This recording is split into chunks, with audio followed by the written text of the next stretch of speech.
So, John, it's not a long history of games between England and the United States, but some of the more memorable ones between the teams have taken place, obviously, in the World Cup and the win in '93 and our game in '94. Could you talk a little bit about what you know? Well, I think everybody in England who's of any age will remember that there was a famous match from the United States point of view in the 1950 World Cup in Belo Horizonte when the American part-timers beat the so-called English leaders in world football by 1-0 and brought a real sense of reality check to the England team, who of course failed miserably in that World Cup, the first one we've been in actually. As time went on, of course, we had a very big win in Bobby Charlton's day, scored 10 goals against the United States in one game. But from a personal point of view, the ones I remember best would be '94 at Wembley, just after I'd had a very, very enjoyable time in the States at the World Cup in '94. Your team came to Wembley and we beat you 2-0 when Alan Shearer played. Alexi Lalas, I believe, was your centre-half then, who I met during the World Cup, and of course has since become a coach. And then in Chicago 3 years ago, when England played a friendly, when Bruce Arena was the States coach, we won 2-1. A chap called Kieran Richardson, who hasn't played very much for us since, scored both our goals. And the American goal was scored by Clint Dempsey, who of course I now see playing regularly for Fulham. So it's been quite a long history of games between the two countries, and I think what's interesting about this one is that Capello, the England coach, is very much aware, as Bob Bradley is, of the World Cup qualifiers coming up. And England only have 2 more games after this before we play in the qualifiers in September. So he is regarding this fixture at Wembley, especially with your recent record, 4 wins and a draw in the United States' last 5 games. I mean, that's quite a test for England on Wednesday night, and I think there'll be a huge crowd there to see it. What about from Capello obviously takes these games seriously, and probably the English players too, because it means a lot for them in terms of their World Cup qualifiers. Oh, yes, yes. But what about the fans and the media? Do you think they regard the U.S. as a tough opponent? I think more so now than they did. I think there was a time, of course, when the popular image of the United States sport in this country was that it was baseball, it was American football, it was ice hockey, it was basketball. And I think English people used to feel that soccer, as perhaps you used to call it, was pretty low down the pecking order. But I think in many, many ways the World Cup has changed all that, because of course you were also at the World Cup in 1990 before you hosted it in '94. And I think the fact that the American team has done so well in World Cup finals, and of course the other thing that's changed over here is the number of American players who've now made an impact in our Premier League. I mean, the one that springs to mind who no longer plays international football, of course, is Brian McBride. But there's a real colony of players at Fulham. We've mentioned Dempsey, Eddie Johnson's at Fulham now, Carlos Bocanegra. So I think that the impact and the imprint of USA soccer players in our league is a lot greater than it used to be. And so, do you think there's not more respect for the American players? Definitely, definitely. I mean, you know, you can look at other clubs. I mean, I've mentioned Fulham, but Jonathan Spector, of course, who went to Manchester United and he's now at West Ham. Jay Demerit at Watford, and Tim Howard, particularly. I think if I was to say there was one position where the American players have made a huge impression in this country, it's goalkeeper. Because quite apart from Tim Howard, who of course is your number 1 now and playing for Everton, Brad Friedel, who I know is retired from international football, has probably been, in my opinion, the best goalkeeper in the Premier League for the last 3 years. And that's without mentioning Casey Keller, who of course has played many, many years over here in our league. So the answer to the question simply is yes, they have. So focusing now on this game, if you put your analyst hat on, where do you see the keys of the game for both England? Well, I think that the England team clearly have got to start to impress Capello in terms of their attacking play, and I think Rooney is a key factor here. He is, in our general view, our best player. Steven Gerrard and Frank Lampard obviously have a big reputation in midfield, but I think Wayne Rooney, who some people see, by the way, Michael, as a future England captain, which is one that is worth bearing in mind. I think he's the player who will test the American defence on Wednesday night. I think they'll find it quite difficult tracking his runs because he does move about an awful lot.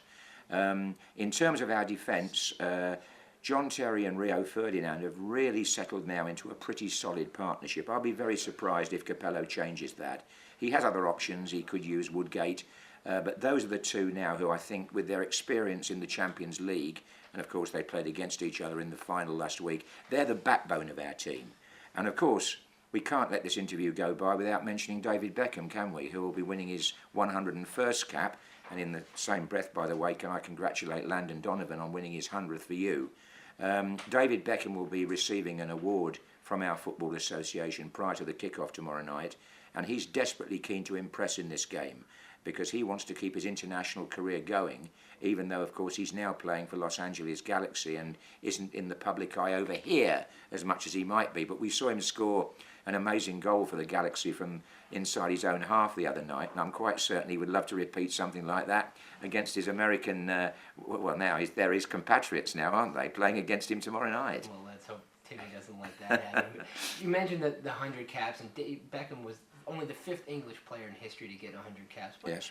In a place like England with such yes. a rich tradition, just explain a little bit how much that means to achieve that. Well, it's a very good question, Michael, and it's right that we should express, our appreciation of the players who've got that far, because our goalkeeper Peter Shilton won 125, and the only others to get to 100 before David, obviously, were Billy Wright, who was our captain in the 50s, Bobby Charlton, who you'll know very well, of course, and obviously those players, they became more than just heroes. They became sort of superheroes in this country. Bobby Moore, the late Bobby Moore, is the one that I think more than anybody else is revered, because there is a statue to him outside the Wembley Stadium now, and he was our captain when England won the World Cup in 1966. Now you've got there a pantheon of really great players, and that's why some of the modern players, I think, find it quite hard to reach the expectancy level when they play for the England team, because these guys in the past, particularly the ones we've just mentioned, have set such a towering standard. And David Beckham, as far as I'm concerned, comes into that category. We appreciate his enormous celebrity status. His public relations skills are fantastic. And I'm not at all surprised that he's made a big impression and as a brand in the United States. So yeah, we do kind of put those guys on a pedestal because they're the only ones to have reached the century. You've seen the American players now here yes. in England. You've seen yes. many of our international matches. What is it that you like about American footballers? What I like about your players, and thanks to you, Michael, I've had the pleasure of shaking hands with most of them while they've been here, is I like the way that they come up front, that they meet you with eye contact, they give you a good hello, how are you? It isn't false. You feel that they've got good skills in their public relations, and I think that's got something to do with their education. I don't know enough about your university system, but I suspect that they've been brought up in a different way, possibly, to English players. I like their attitude, which is true of all American sport anyway, isn't it? I mean, you are winners deep down. And I just like the way it's presented. And I think that's why the 1994 World Cup made such an impression on me, because, everyone went, "Oh, in the States, is it really a football-playing country?" And the way you put that event on says something about the American, if I can use the word in the nicest sense, of the showmanship. You do know how to behave when it comes to a big event, and I think that spreads down to the players. Answering your question, they realise that in a way they are ambassadors, and therefore they want to show themselves up in the best possible light, and they're just very polite. The U.S. team is 4-0-1 in the last 5 matches. Sure. Won back-to-back games in Europe for the first time. Yes, Poland and Sweden, yes, yeah, well, we're impressed with that, yeah. So what's your impression of the American team coming into this game? I think the game will be quite close. I'm obviously going to say I think England will win, because playing at Wembley with the players that we've got in our ranking and everything else, I think we ought to beat the United States, but not by much. And I think that the American team will enjoy playing in the new Wembley Stadium, because we are very proud of Wembley. We're proud of it for 2 reasons. One, because of its history, the old stadium now I'm talking about, which was built in 1923 and was knocked down in the year 2000. It took us 6 years, 7 almost, to get this new stadium, I say off the ground, out of the ground and built and ready for action. And I think do bear in mind, this is only the 4th or 5th international England have played at the new Wembley, and only the 2nd under Capello. Obviously there were the World Cup qualifiers in the autumn, which we've also got to include against Estonia. But in terms of playing the major teams, Brazil have been, Germany have been, Switzerland were here for Capello's first game, and now I put in the same category, because of your recent record, the United States. I forgot what I was about to ask you. Some of the U.S. players that stick out in your mind. Well, obviously, I'm looking at the ones I know from the English League. I've mentioned Fulham, and clearly I'm looking forward to seeing Dempsey and Johnson and Bocanegra. But more than that, one or two of the players who I've not had the pleasure of commentating on, like Bradley, for example, in midfield, is a player I'm really looking forward to seeing, because I've heard very, very good things about him. And obviously, you've got your Cherundolo, who we've seen for a long time at fullback. Obviously, I've not seen Heath play before, so clearly there's players there that I'm really looking at, and I think most of all, because I've talked a lot about Beckham and the 100th cap, but Landon Donovan, to reach 100 is fantastic in itself, but to win his 100th at Wembley, I think that's really appropriate, and I've seen him play when he was in Germany. I know he's back in the States now playing for Galaxy. You know, I hope Landon Donovan has a really good night, and it would be quite nice to commentate on him scoring a goal, actually. We'd be happy if you were I'm sure you would, scoring a Michael. goal. Just two more questions. First, what was your impression of Beckham's decision to go play in the United States? I could see the sense in it. I think he realised that he could become a huge brand over there. Obviously, with his wife being a celebrity as well, it fitted in very nicely. I think that the moment he made the decision, he felt somewhat rejected by both Real Madrid and England, because he wasn't in either team.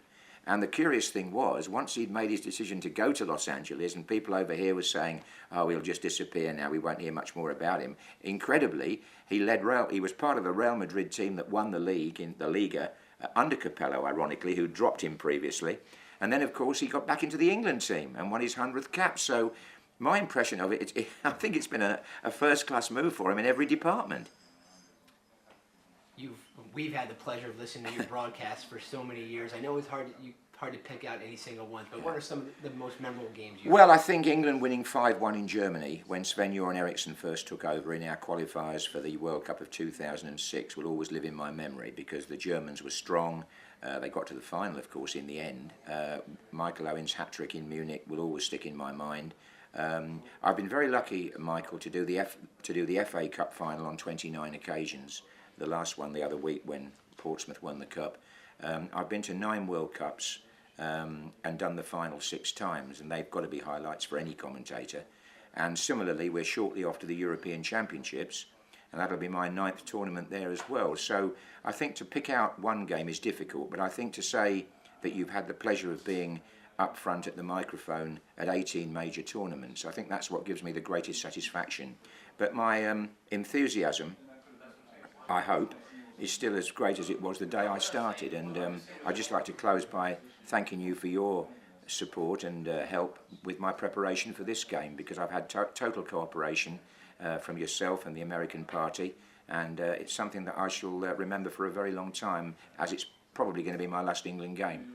Well, we're honored to be a part of your last England game. Your enthusiasm certainly shows through by just standing out in the rain yesterday. Well, it's all part of the job, Michael. Thank you very much.